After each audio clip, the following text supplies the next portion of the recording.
Hey everybody, welcome back.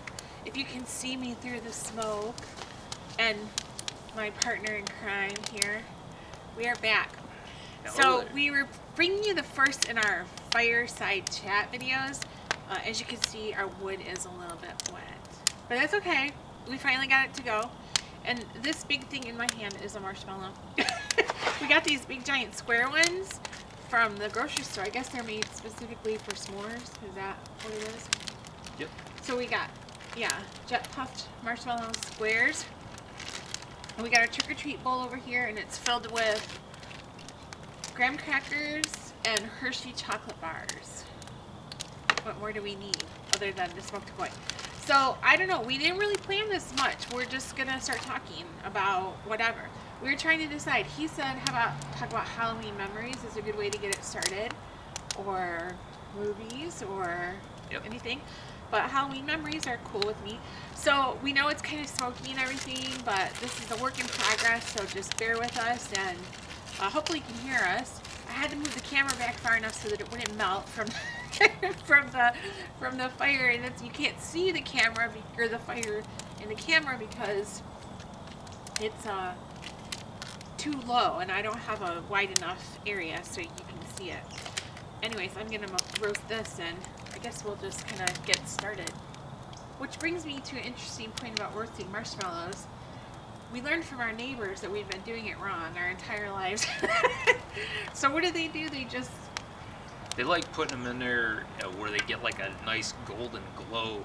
I always got them where they're like black and ashy, which they still taste great to me that way anyways. Right. But you're supposed to, I guess, keep turning them until they're like yeah, and you're not supposed to let them catch on fire. Right. I have the tiniest bit of gold on here. But, yeah. So, we'll see. So what is, what's one of your favorite? We got flamage. I didn't do that properly. I'm still gonna try to get it from the other side because this is not done. Speaking of our neighbors, I see them over there. They're probably like, what's going on? Oh, did I just take your flame? Anyways, what were you saying? I'm sorry. So what's one of your favorite memories around Halloween? Like from when I was a kid, or? Just whenever. You don't have to have one. Just any kind. Well, I always liked Halloween all the time. It was always, you know, like one of my favorite things because I always loved scary stuff. And I liked, I keep setting my hand on fire, you guys. I always liked dressing up and stuff like that. But I have to say one of my favorite Halloween things I ever did was when you and I were very first dating and we went to Greenfield Village dressed as, I was Little Red Riding Hood and he was Big Bad Wolf. Yeah. And I really, really, really had a lot of fun doing that. It was really, really fun.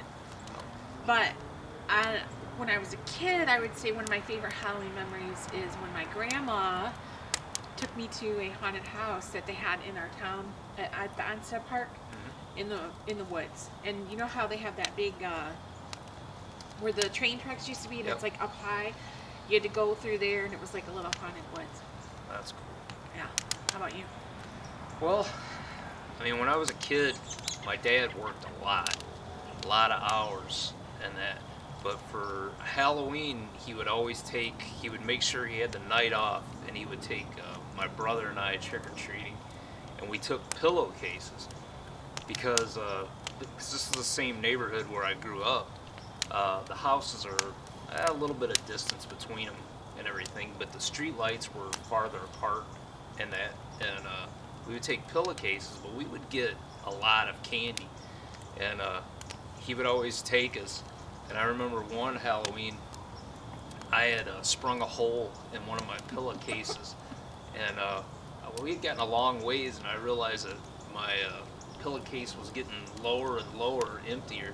And I looked around, and there was like a trail of candy, so we had to like backtrack. Did you find it? Yeah, we got it all. I'm surprised it didn't get picked up by somebody. Well, it was the streets were too dark for anybody to see it, I guess. Yeah.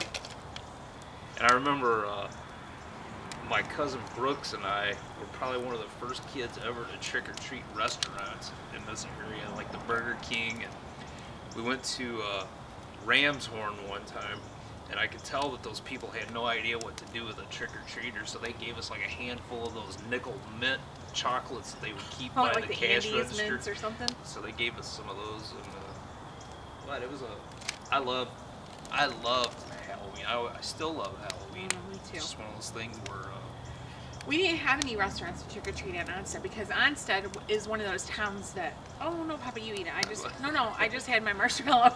That's a good-looking s'more, though. I mean, it hits those marshmallows really I don't know if fill it's the up right the way to whole do it, graham but- cracker.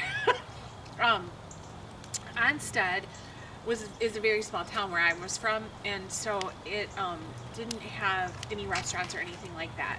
And so you only could trick or treat at the houses. Well, like we had like a small store, like a like a store where they had like a butcher counter and like a small grocery. You could go there, and at the fire station they always put out like cider and donuts for the kids and stuff like that. But that was really it. The laundromat, there wasn't a lot of businesses in Onstead, so, and there still isn't to trick or treat at. But I do remember, though, we went through there. We passed through Halloween like a year or two ago through Onstead, and they were handing out candy at the funeral home. I thought that was pretty good. Yes, they always did.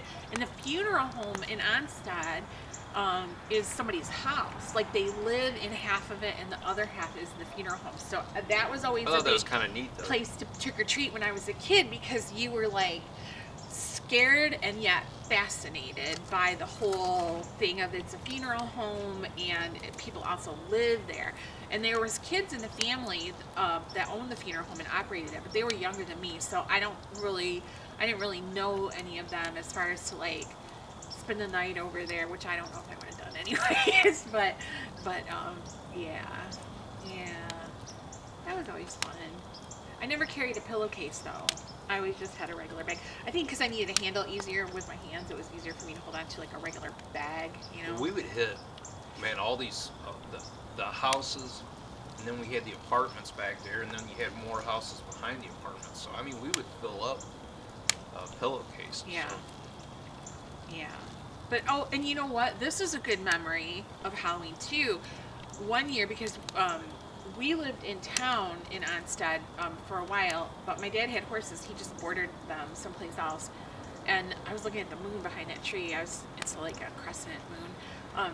But my dad, one year, got his horse out, and he was the headless horseman. And he rode it up and down Main Street while the kids were trick-or-treating. So that was really, really neat that he was the headless horseman, and all the kids were like freaked out by him, and of course that was my dad, and I knew it was my dad, but still even seeing that is scary, Yeah. Did he have a sword? I don't remember. I doubt it, but I must have been little, because when we lived in town, I was like, we moved away from town when I was 7 or 8, so I don't really have a great memory. Can I have another marshmallow? Yeah.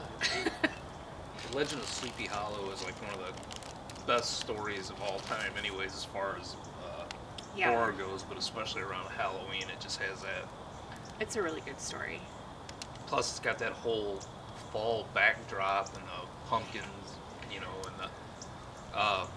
That's another thing I always remember. My dad, he always made. Did you see me jump? The log shifted in the fire. He always made fodder shocks, which, as most of you probably know, that's where all the corn stalks, you get them together, and then you bunch them together into big fodder shocks.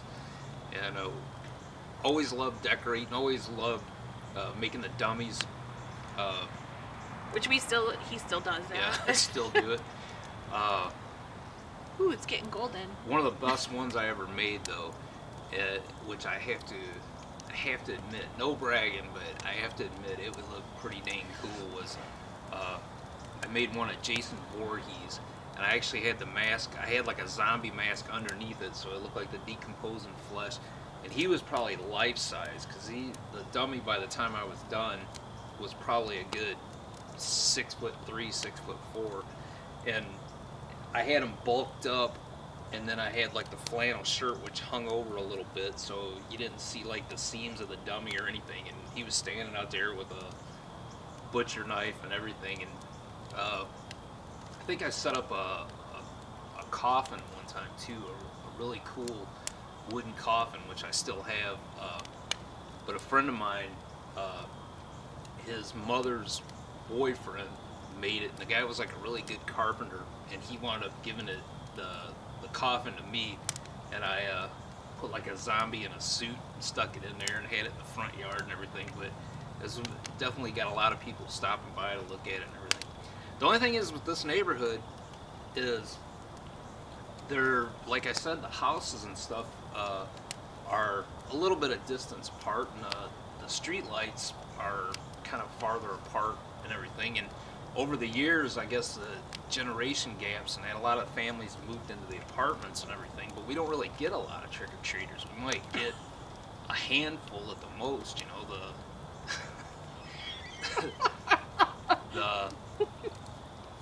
apartments and that, now they get a lot of the trick-or-treaters, but just like these side streets, everything, we just don't get a whole lot. That was it last year or the year before? We actually went outside. It was last year, wasn't it? On Halloween, and we took lawn chairs out there and sat with our gate open with candy and pumpkins lit, and nobody stopped. I mean, we opened up the gate and sat out there holding candy, and nobody came in. What was I gonna say? Oh, I know, when you were talking about making a dummy.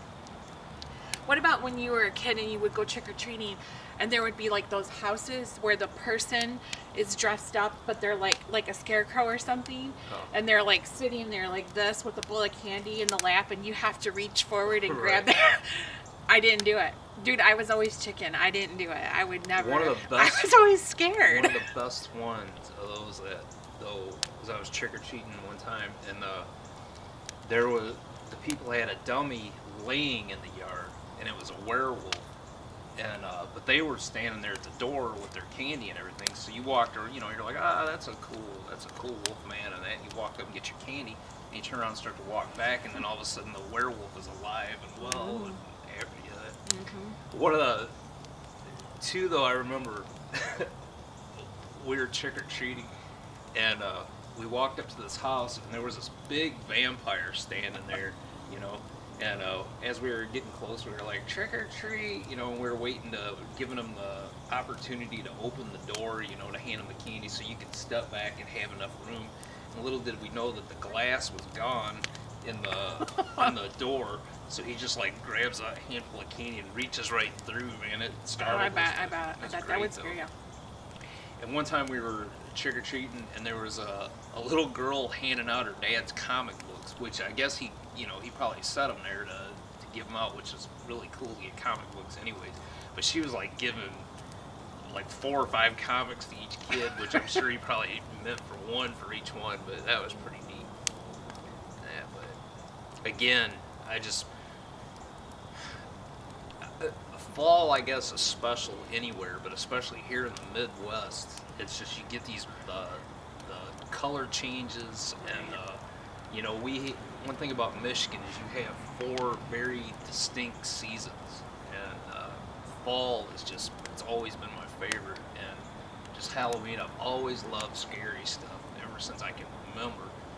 And love of scary stuff is what brought us together. Yeah. Well, I mean, the good Lord's brought us together, Right. but our interest in scary things is what caused us to connect, you know, True. in the first place, because we met on a ghost hunting message board online. So yeah, because we are nerds like that. And that message board does not exist anymore. That's a little spooky. So it was a ghost hunting message board. We had both been on the Sci-Fi Channel's message board for the Ghost Hunters show, you know the show that used to be on Ghost Hunters on Sci-Fi. We had been on that, and we didn't talk to each other on there at all. But somebody on that message board made like an offshoot small message board that had just a few people in it. If you watch any of those ghost hunting shows regularly, you might recognize the name Dave Schrader. He was one of the guys that was in that message board, because he writes now, makes guest appearances sometimes on like he's got ghost radio shows. Oh yeah, like a podcast, and also he shows up on Ghost Adventures once in a while. Well, he was on that message board. It was just him, probably a handful of other people, maybe like 10 other people, and then the 2 of us. And we just started talking to each other on there, and that's how we met. And now that message board is completely gone. It's like deleted, disappeared, nowhere to be found. So it served its purpose anyways. Right. Well, the first movie we ever went to together was Dead Silence. Dead Silence. Oh. Dead Silence. That was, yeah, first movie. Second movie was Planet Terror. And Death Proof, right? Yeah, it was the Grindhouse double feature from Quentin Tarantino. Yeah. Yeah, and then we went to Dead Silence. If you've never seen it, is a very creepy. Yeah, it is. That's a flamer. Oh, that's a crispy one, babe. And we went to a horror movie convention. Oh, you're gonna lose it. It's gonna fall. It'll be all right. We forgot to bring out some cider or hot chocolate or coffee or something. Well, there's the next time. Yeah, I know. Or we can film a part 2. Because the camera shuts off after 32 minutes anyways. You've already been talking for like 28, I think. I think I should check it and see. No. You think it's been that long? No, I was a kid. Yeah, it's kind of nice out here now. We got our, I know that it gets smoky, but it just took us a while to get this fire going, so yeah. I was thinking, because I know I said in the color and chat video that I was going to tell some scary stories, but I was thinking I might just tell them here would be a good time to tell some true ghost stories around the campfire. Well, tell your Ouija board stories. I already did. No. I told that last year. I told that last year for a color and chat in the Jasmine Beckett Griffiths when we had a color along with the girls. They already heard it. You might have people that never heard it before. I want to hear it again. It's a great story. It's a scary story. Well, let me check the time and should I check the chicken? Just keep talking. Check the children.